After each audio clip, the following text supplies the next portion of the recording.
పవన్ కళ్యాణ్ గారికి ballot number 4 గాజు glass గుర్తుకు ఓటు వేసి 1,00,000 ఓట్ల మెజారిటీతో గెలిపిద్దాం.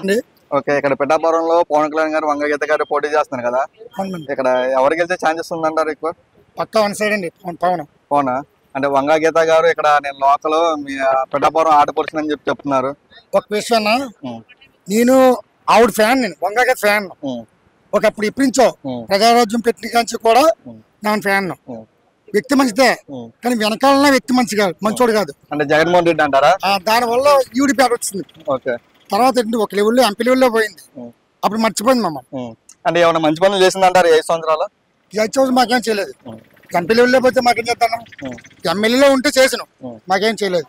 ప్రజెంట్ ఒకప్పుడు ప్రజారాజ్యం ద్వారా వచ్చింది ఆవిడ, పలసపలస చేసింది రోడ్లని, కొన్ని నిధులు తెచ్చింది, చేసింది. నేను కాదన్నా, చేసింది. కానీ ఈ వెనకాల ఈ రాక్షస పరిపాలనలో ఉన్నది ఆవిడ. దాని వల్ల ఏంటంటే ఇది బ్యాడ్. ఇప్పుడు ఓకే అండి, ఇప్పుడు పిఠాపురం ప్రజలు ఎవరు చూసినా సరే పవన్ కళ్యాణ్ వన్ సైడ్ గా గెలుస్తా అన్నారు కదా, ఆయన మీద ఎందుకు అంత నమ్మకం? ఆ వ్యక్తి ఈ రోజు ఒకవేళ ఆవిడ నన్ను కల్పించారు అనే విశ్వాసంతో సొంత డబ్బులు పెట్టినా సరే, జేబులో డబ్బులు తీసినా సరే మనకి పని చేసి పెడతా. పిఠాపురం నన్ను కల్పించింది, ఆ విశ్వాసంతో చాలా నాకు దాన్ని ఏదైనా చెయ్యాలి అన్న వ్యక్తి. అతను చేసి వ్యక్తి కూడా నాకు తెలుసు. నేను ఒకప్పుడు వైసీపీ నాకండి, ఈ రోజు జనసేన పని నచ్చి చూసి ఇలాంటి మంచి నాకు కావాలని కోరి నేను ఇందులోకి వచ్చేసాను. ఓకే అండి, ఇప్పుడు 5 సంవత్సరాలు జగన్మోహన్ రెడ్డి గారి పరిపాలన ఎలా ఉంది ఓవరాల్ గా? ఏం బాలేదన్న, అంటే సంక్షేమ పథకాలు తప్ప రెండో దృష్టి ఏం పెట్టలేదు ఆయన. ఎందుకంటే ఒక రోడ్లు లేవు, మాకు రాజధాని లేదు, పోవడానికి పూజ చేయలేదు. నేను మనం తిప్పను మాట తప్పంటున్నాడు. ఏం చేయమన్నా, కరెంట్ బిల్లు నేను వచ్చే సామాన్య ఒక తాపి మేస్తున్నాను, 250 కట్టమని, ఇప్పుడు 750 కడుతున్నాను. అంటే రెండు రెట్లు పెరిగిపోయింది. బస్ ఛార్జీలు పెరిగిపోయాయి, నిత్యావసరాలు పెరిగిపోయాయి. ఇవన్నిటిని పెంచేసి ఇవన్నీ మన మీద వేసేసి తిరిగి మనకు అమ్మఒడని, నాన్నఒడని, రైతు భరోసా అని ఇవన్నీ వేస్తున్నాను. అవి ఎందుకన్నా మనకు అవి రేట్లు పెరగకూడదు, అవి ఎలా ఉండాలి? తాపి మేస్తుంది ఎంత ఇబ్బంది మెటీరియల్ చేసైనా ఎక్కిన కొత్తనే కాదు, ఇసుక లేకుండా చాలా ఇబ్బంది పెట్టి నరకం ఉంచేసాడు. కరీనా ఒకటి ఒక్క 10 రూపాయలు మాకు వేయలేదు, ఎవరికో 15,000 వేసాడు. చాలా నాకు చూసాం, తిన్నా కూడా తినలేదు, అంత కష్టపడ్డాం దీని ఎక్కిన తర్వాత. అంటే ఆయన మళ్ళీ ఇంకో ఛాన్స్ ఇవ్వండి, నేను మీకు అభివృద్ధి అనేది చేసి చూపిస్తాను, రోడ్లు వేస్తాను, అన్ని వేస్తా అని చెప్తున్నారు కదా. ఇంకో ఛాన్స్ ఇస్తే మనం ఉండక్కదన్న. ఈ హైదరాబాద్ వేరే రాష్ట్రాలకి మనం జంప్ వెళ్ళిపోతాం బెస్ట్, శుభ్రం చెప్తున్నాను. ఇక్కడుంటే మాత్రం మనం బతకలేం. ఇది బ్రిటిష్ పరిపాలన ఉంది, భయంగా బతకాల్సి వస్తుంది. ఒక వెహికల్ 4 వీల్ తీసుకున్నారని నీకు ఉండవు, తీసేస్తాం. నీ 2 మీటర్లు ఉంటే తీసేస్తాం. కరెంట్ బిల్లు ఎంత వస్తాను, కరెంట్ ఛార్జీలు పెంచేసిన తర్వాత మరి కరెంట్ బిల్లు కాల్చుకోమా? సామాన్య ఏసీ అనుకుంటాడా, మరి బిల్లు పెరగదా? అది బిల్లు పెంచేస్తే నీకు అమ్మఒడి రాదు. ఇది బెదిరింపు. ఈ వాలంటీర్లు కూడా వాళ్ళ పక్కన మారుతున్నాడు, ఓటు అయిపోతే పెన్షన్ తీసేస్తాం. ఇది వాళ్ళు భయపెట్టే విధానం ఉండాలి వైసీపీ నాయకులు. అలా ఉండకూడదు. పరిపాలన అన్నది ఫ్రీగా ఉండాలి, ఫ్రీగా స్వేచ్ఛగా బతకాలి. నచ్చింది కొనుక్కోవాలి, నచ్చింది అన్నట్టు నచ్చినట్టు ఉండాలి. అది మాకు కావాల్సింది. అది మన తెలుగుదేశం, బీజేపీ, జనసేన కలిపి తీసుకొస్తున్నారు. అది కావాలి.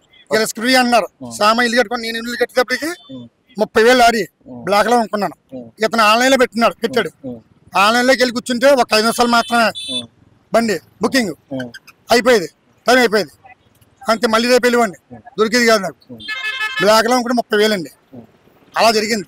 అదనంగా ఇసుకోవాలి నాకు 1,00,000 రూపాయలు పైన అయింది. ఇల్లు కట్టుకుని నేను హౌస్ కట్టుకుని హౌసింగ్లోకి వెళ్ళాను.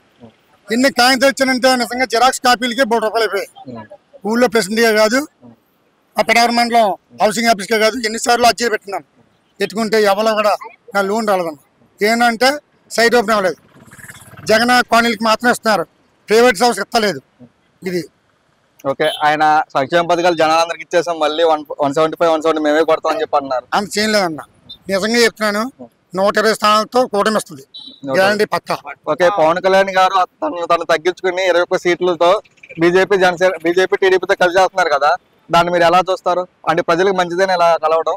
ఆయన 121 స్థానం తీసుకున్నాడు అనేది కరెక్ట్ పాయింట్. ఎందుకంటే మన అన్నిటిలో పొడి చేసి ఓటు చీలిపోయి వాళ్ళని గెలిపించే కంట ఎన్నైతే మనం గెలుస్తామో అన్ని తీసుకుని మనం గెలుచుకుంటే అది మనకు అంతే తప్ప ఎవరైనా అనుకుంటారన్న తెలియని వాళ్ళు.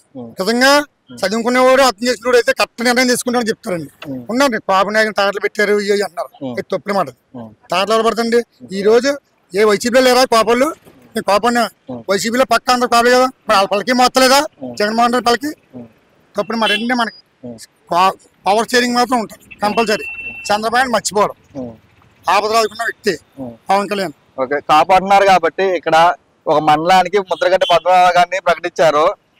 పవన్ కళ్యాణ్ ఓడిస్తా లేదంటే పద్మనాభ రెడ్డిగా పేరు మార్చుకుంటా అని చెప్పి అంటున్నాడు. చేర్చాడు ఆడికి అసలు ముసలి లెక్క అది. ఆ ముసలి లెక్క ఆడికి ఏం మాట్లాడుతున్నా ఆడికి అర్థం అవుతలేదు. ఆడి రాజకీయ భవిష్యత్తు చచ్చిపోయింది, లేదు రాజకీయ భవిష్యత్తు లేదు. కాబట్టి ఏదో విధంగా నేను 10 మందిలోకి ఇప్పుడు మళ్ళీ ఎదగాల, నాకు టికెట్ నా కొడుకు టికెట్ రావాలి అని దృష్టిలో ఆ రోజుల్లో కూడా కొన్ని ఉద్యమం పెట్టాడు. అందుకే ఆ ప్రాపర్టీ గురించి అవునా ఈ రోజు కూడా ఆడి ప్రాపర్టీ అవునా తప్ప ఆయన ఎప్పుడే మర్చిపోయారు జనాలు. అసలు ఆ దృష్టిలో లేరండి, తీసి పారారండి. తెలియకాడు ఏదో పెద్ద ఉందాం ఎప్పుడు రమ్మండి చూద్దాం, ముఖం మాత్రం కుక్క కూడా చూడం. జగన్మోహన్ రెడ్డి గారు అయితే అధికారాన్ని అంత సింపుల్ గా అయితే వదులుకోరు. ఎందుకంటే సొంత ఇంట్లో ఉన్న మనుషులనే డబ్బుల కోసం కానీ అధికారం కోసం బయటికి పంపించేశారు. పవన్ కళ్యాణ్ ఓడించడానికి ఇక్కడ వేల కోట్లు ఖర్చు పెట్టడానికి రెడీగా ఉన్నారు. ఇక్కడ పిఠాపురం ప్రజల్లో డబ్బులు ఖర్చు పెడితే పడేది అంటారా? ఇది పిఠాపురం మండలం అండి, మెగా ఫ్యామిలీకే ఒక గుండెకెళ్ళేది. ఎవరు డబ్బులు ఇచ్చుకున్నా 10 రూపాయలు తీసుకోరు. అండ్ ఇంటికి 1,00,000 రూపాయలు ఇస్తా అంటున్నారు. లక్ష కదన్నా, 1,50,000 ఇచ్చినా తీసుకోరు. తీసుకుంటే ఒకవేళ మళ్ళీ జనసేన చేస్తారు. ఆడి స్టేట్మెంట్ మన ఉప్పాలు ఒకటి ఇచ్చారు, డబ్బులు నాకు వంగగత్తర పంచారు 1500 పంచారు, తీసుకుని జనసేన చేస్తా అన్నారు. అది పిఠాపురం, దట్ ఈస్ పిఠాపురం. పిఠాపురం మాత్రం ఒకసారి మాట ఇచ్చిందంటే మాట తప్పదండి. ఇక్కడ మీకు ఎంపీగా చలమశెట్టి సీని గారు, సంగెల ఉదయ్ శ్రీనివాస్ గారు, సునీల్ గారును ఉదయ్ గారు పోటీ చేస్తున్నారు కదా, వాళ్ళ గురించి చెప్పండి. ఎంపీ సునీల్ అయితే 3,000 కోట్లు ఉన్నాయండి, ఉన్నాయి. ఇప్పుడు కూడా ఓడిపోతున్నప్పుడు గెలలేదు. అంటే ఆయన ప్రతి ఊరు 400 విలేజ్ కి 1 కోటి రూపాయలు ఇస్తా అని చెప్పి నాకు గెలిపించండి అని చెప్పి అంటున్నారు. అది ఉత్తి మాటలు అన్నది. 1 కోటి రూపాయలు 2 కోటి ఇచ్చేస్తాను ఉత్తి మాటలు, అవి నమ్మకూడదు, మోసపోరు మాటలు. ఉదయ్ సీని గారు ఇలా కష్టం నమ్ముకొచ్చిన పైకి వచ్చిన వ్యక్తి ఉన్నారు. కష్టం మనం నమ్ముకుని పెట్టి దిగాడు రంగంలో. ఇవాళ కష్టం తెలిసినోడే మనకు చేసి పెడతాడు తప్ప సుఖంలో ఉన్నా మనకు చేసి పెట్టాడు. అది ఒకటి లెక్కేసుకుని ఎప్పుడు కష్టపడ్డవాడికి కష్టం తెలుస్తుందండి, సుఖంలో ఉన్నవాడికి ఎప్పుడు కష్టం చేద్దాం. అది సుఖం ఎప్పుడు కొన్ని కోట్లనే సునీల్కి, కానీ ఏ పట్ల గెల్లపోడు. మరి అన్ని కోట్లలో ఇన్నిసార్లు పోటీ చేశాడు, ఎప్పుడు గెల్లపోవడం కారణం ఏంటండి? మరి చేసేస్తాను అప్పుడు అన్నాడు, ఇప్పుడు అన్నాడు. ఇప్పుడు కూడా పక్కాగానే ఉదయ్ వస్తాడండి ఎంపీ. థ్యాంక్స్ అండి.